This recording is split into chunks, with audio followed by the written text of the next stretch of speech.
Alléluia, Christ est ressuscité. Nous rendons grâce à Dieu d'avoir assisté à la messe de minuit ici à la cathédrale Sainte-Anne de Thiès, autour d'une très belle messe. Et nous avons prié pour tout le Sénégal. Pâques étant la fête, une fête pour la paix, pour la joie, une grande fête pour l'espérance en tant que croyants.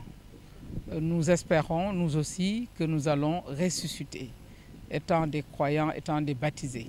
Et cette fête est célébrée durant l'année, c'est une année sainte, jubilaire, dédiée à l'espérance même. Donc c'est avec une grande espérance que nous avons célébré cette nuit de Pâques, cette nuit pascale, et nous saluons l'évêque nommé de Dakar, l'archevêque nommé de Dakar, administrateur du diocèse de Thiès, qui a célébré cette belle messe. Bon, je profite de cette fête, c'est vrai, vous me ramenez à la réalité quotidienne de l'actualité sénégalaise actuellement. Et je profite de cette fête pour prier pour tous les... je pense qu'on l'a fait durant toute la Semaine Sainte.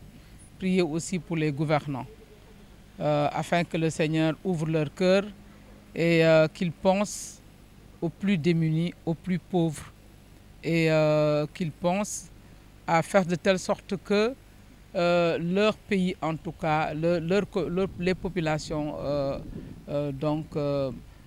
se retrouvent dans leur politique. Que ces politiques répondent aux attentes des populations.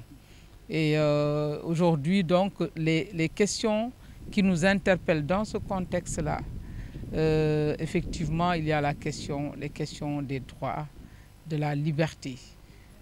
Et c'est des questions fondamentales.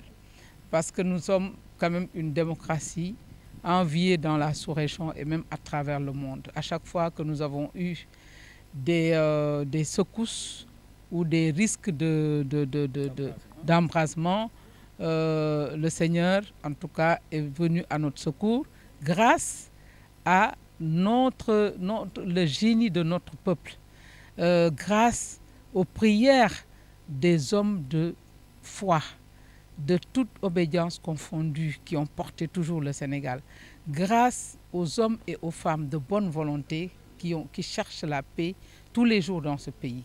Et nous n'avons pas le droit de reculer. Notre génération, nous n'avons pas le droit de reculer. C'est pourquoi certains indices, certains actes qui sont posés aujourd'hui et qui ont tendance à faire de telle sorte que les gens se questionnent si nous sommes toujours dans un pays de liberté, de justice, nous interpellent. Et nous interpellons aussi les tenants du pouvoir.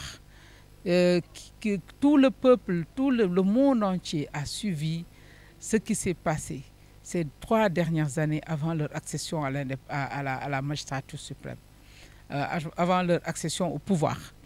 Et ils n'ont pas le droit de revenir en arrière.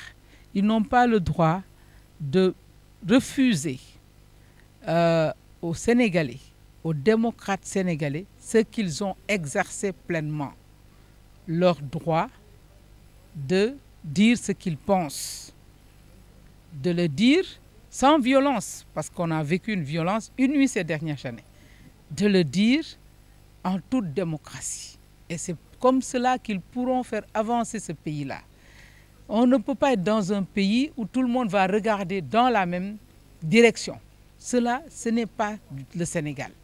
Et aujourd'hui, pour un oui ou pour un non, qu'on décide de convoquer quelqu'un, de l'amener donc en prison, le temps de le juger. J'ai entendu même certains dire qu'on ne doit même plus reconnaître le droit de cautionner en attendant qu'on sache s'ils sont fautifs ou non, qu'on doit même les laisser en prison. Il n'y a plus de caution, mais il y a des lois et règlements qui sont là depuis longtemps et qui fondent notre République. Et je pense que En tout cas, il faudrait qu'ils nous rassurent par rapport à tous les engagements qu'ils ont pris devant le monde entier face au peuple sénégalais toutes ces dernières années. Il ne faudrait pas qu'ils pensent que les gens ont oublié tout ce qui s'est passé, tous les engagements qu'ils ont pris. Donc je profite de cette fête de Pâques pour, en tout cas, j'espère que nous venons de célébrer aussi la Korité, nous sommes en train de célébrer la Pâques et nous espérons que toutes ces convergences de bienfaits, de prières, de sacrifices vont nous amener tout le monde à la raison, et notamment les gouvernants de notre pays, pour qu'il y ait plus de justice. Tey jii Sénégal maanaam mën nañu wax ne liberté mu ngi fiy wéy di am may fàttali ne Sénégal addina bi yëpp def ñu ñee ndax ñun dañoo nekk une démocratie boo xam ne ñu ngi am ñetteeli alternance te saa yu ñu demee ba nit ñi foog ne dinañu daanu ci guta yàlla suñu borom taxawuñu ak ñaanu kilifa yu tedd yu baax yi nga xam ne de toute religion confondue yoo xam ne ñu ngi tëdd ci réew mi wala ñu ngi fi toog yàlla baaxee ñu leen ñu ñuy ñaanal ak nit ñi nga xam ne jàmm la ñuy sàkku saa yu ñu yeewoo di ci dox ak di ci taxaw ak yéene bu rafet bu ñu am ci réew mi ba mosuñu dugg ci guta googu. kon nag tey bu ñu ñëwee tey ba ñu egsi ci 3e alternance ñi fi toog am nu ñu taxawe woon démb, am nu ñu doon waxee démb, am nu ñu doon doxalee démb, ñëpp teg ci seen bët jël ay engagement yu mag ci kanamu àddina bi yëpp ba ñëpp teg ci seen bët. luñ leen di ñaanal mooy saa yu ñuy yeewoo nañu fàttaliku engagement yi ñu jëloon ci kanamu askan woowu ak kanamu yàlla suñu borom, ndax nguuru suñu borom rekk a dul jeex, nguur boo fi gis dafay jeex. ñu fàttaliku yooyu engagement surtout nag jëmee ko ci wàllu liberté, parce que nag mënuñu ne ci réew mi ku ubbi sa gémmiñ wax moytul balaa ngay yegg sa kër ñu capté la si yoon bi ne yóbbu nañ la oo nañ la pour ñu dem yóbbu la. te loolu foog naa ne ñoom bañ leen fii bundu xatal Sénégal yëpp a taxaw di leen xeexle di ko ñaawlu ba ñoom ñu jël ay engagement ba yegg si tey. saa yu ñu yeewoo nañu fàttali ko dige ya ñu defoon Sénégal, saa yu ñu yeewoo nañu fàttali ko fitna bi fi amoon balaa ñuy jël seen nguur, saa yu ñu yeewoo nañu fàttali ko xale yi fi faatu ak sénégalais yi fi faatu ak sénégalais yi nga xam ne ñàkk nañu seen alal ci xeex bi leen indi ci nguur gi. ñu am yërmande si ñoom te ñuy liggéey, ndax saa yu yeewoo ñooña ñu respecte seen ak seen yelleef, doxal loo xam ne mooy dëgg te mooy droit, ndax loolu moom la Sénégal yëpp di xaar ci ñoom.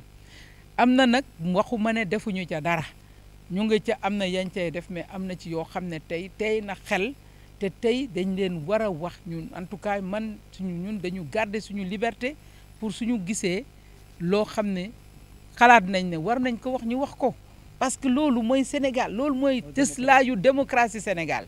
loolu moo tax ba Sénégal tey bokk ci réew yi ñuy wax ne am na démocratie. kon ñoom démocratie boobu ñu hérité dañ ko war a dooleel, dañ ko war a ful, waaye waruñu ko nasaxal.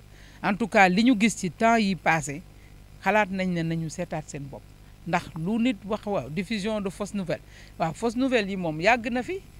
am na sax yoo xam ne ñu ngay génnee ji ca ña ne ca nguur ga, est-ce que dinañ leen woo mbaa may li fi xew yëpp Sénégal démb barki démb kenn mënu ko fàtte. kon nag ñaanuñu violence, bëgguñu violence, mais nag Abdou Diouf jóge na fi, ñeneen ña fi ñoo ñu dem opposition opposé wu nu mu gën a rafetee. Ablaye Wade jóge fi ñoo ña dem opposition opposé wu, ñoom Macky Sall jóge fi nañu nawlonte, nañu respectante te xam ne réew mi ñoo ko bokk, te ñoom saa yu ñu yeewoo nañu xalaat lan la ñu war a teg comme jéego pour ndóol gi, coono gi ak toskare bi nekk ci réew mi naka lañ koy dindee. loolu mooy seen ndam, loolu mooy seen ndam, mooy nekk seen ndam.